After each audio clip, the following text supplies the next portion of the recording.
Patay matapos pagbabarilin ng mga hindi pa nagkikilalang sospek ang isang empleyado ng lokal na pamahalaan ng San Jacinto, Pangasinan. Tutukan sa report.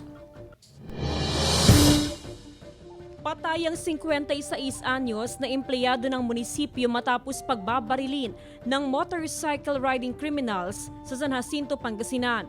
Sakay ng kanilang tricycle, papasok na sana sa trabaho ang biktimang si Ofelia Castillo nang siya'y pagbabarilin. Si Castillo ang Human Resource Development Officer ng lokal na pamahalaan ng San Jacinto. Tumakas agad ang mga suspect matapos ang pamamaril. Bigla na naputukan, di ko naman masyadong ang bilis lang ang pangyari. Dinala pa sa pagamutan ng biktima pero hindi na umabot ng buhay. 2 bala ng caliber 45 ang tumama sa ulo ng biktima. Sa ngayon ay patuloy pa rin inaalam ng pulisya ang posibleng motibo sa pamamaril sa biktima.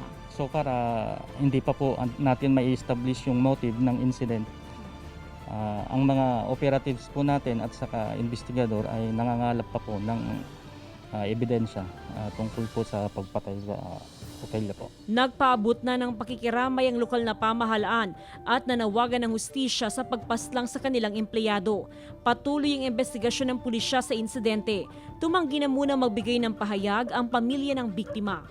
Kasama si Daryl Peralta, Jasmine Gabriel Galban, Balitang Amyanan.